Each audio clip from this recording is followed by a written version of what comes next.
The late afternoon sun cast long, skeletal shadows across Harrowgate Hall, a school steeped more in whispers than in wisdom. It was just another day of forced enlightenment, until the ancient intercom, a relic from a forgotten era, sputtered to life with a chilling announcement. Attention students and faculty, a voice rasped, distorted and unnatural. Harrowgate is now under immediate confinement. This is not a practice. I repeat, this is not a practice. Secure all portals, extinguish illumination, and maintain absolute silence. A palpable dread descended, heavier than the stone walls that confined them. In Miss Abigail's ancient languages class, students exchanged glances that mirrored the growing unease. Was this truly unfolding, or were they caught in some grotesque jest? Young Thomas, ever the rebel, reached for his mobile device, a lifeline to the outside world.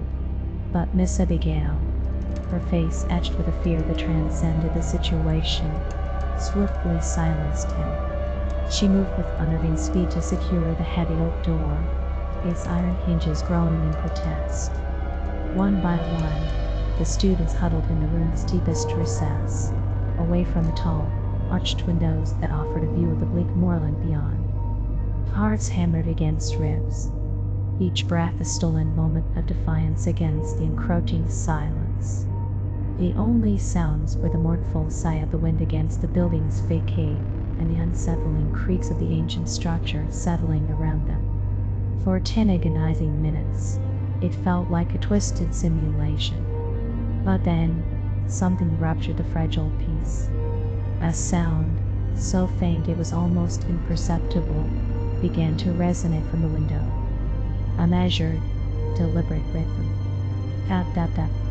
At first, it was dismissed as the wind, a branch scraping against the glass, or the decay of the old building finding new ways to manifest. But the tapping persisted, growing in intensity with each echoing strike. Tap, tap, tap. The room fell silent, save for the frantic drumming of blood in ears. Eyes wide with burgeoning horror, turned towards the window. Whispered questions flitted through the air. What is that? Is someone out there? It's just the wind, isn't it? Miss Abigail, her face ashen, approached the window with a measured caution. Each step resonated in the suffocating silence. She carefully manipulated the heavy velvet drapes, revealing only a sliver of the outside world. Nothing. The desolate grounds stretched before her, bathed in the eerie, spectral light of the dying day. No movement, no life. Only the encroaching gloom. Tap, tap, tap. The tapping continued, its cadence growing more insistent, more menacing. A cold dread snaked its way up Miss Abigail's spine, a primal instinct screaming of unseen horrors. She warned the class to remain silent, but young Emily, seated closest to the window, couldn't resist. Driven by a morbid curiosity, she slowly, almost reverently, drew back the drapes. The moment she did, her breath caught in her throat. Her face paled, drained of all vitality. "Oh, sweet Mary," she whispered, her voice barely audible. Her classmates pressed closer, desperate to understand the source of her terror. What do you see?" Emily's hand trembled as she pointed towards the window. There was nothing there. The grounds remained empty, the landscape barren and still. But the tapping, it was still there. Tap, tap, tap. Louder now. "Oh, sir." A suffocating sense of unease filled the room, a tangible manifestation of dread. Some students squeezed their eyes shut, refusing to confront the unseen horror. Others covered their mouths, stifling screams that threatened to erupt. Miss Abigail recoiled, her mind struggling to reconcile the tangible with the impossible. She searched for a logical explanation, a rational anchor in the sea of mounting terror, but found only emptiness. And, from the corridor beyond, a new sound shattered the silence. Clink, clink, clink. Metal scraping against the aged lockers. Slow, deliberate, as if something heavy was being dragged along the floor. The door handle rattled. The entire class froze, their eyes wide with unimaginable fear. Miss Abigail grabbed the nearest heavy object, a hefty tome bound in leather and iron, ready to defend her students, to stand as a futile barrier against the unknown.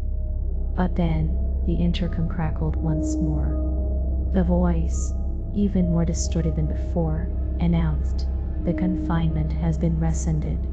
Resume normal activities." The sounds in the corridor ceased. The tapping at the window stopped instantly. An oppressive silence descended, heavier than before, charged with unspoken dread. No one moved. For what felt like an eternity, they remained frozen in place, their hearts pounding against their ribs, each beat a desperate plea for survival. Miss Abigail, summoning a reserve of courage she didn't know she possessed, cautiously unlocked the door and peered into the corridor. Nothing. The corridor was empty. The lockers stood silent and still. Later, when the authorities reviewed the security recordings, they found nothing.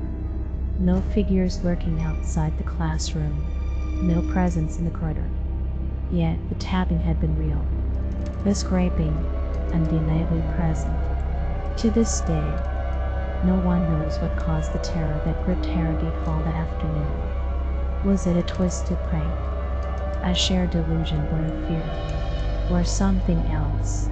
Something darker? Something ancient and malevolent that had awakened within the school's decaying walls? Whatever it was, those who were trapped in Miss Abigail's class that day will never forget the feeling of being watched. Watched by something they couldn't see.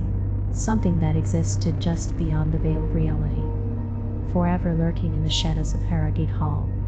Do you believe in the unseen? Or do you seek solace in rational explanations, even when reason fails?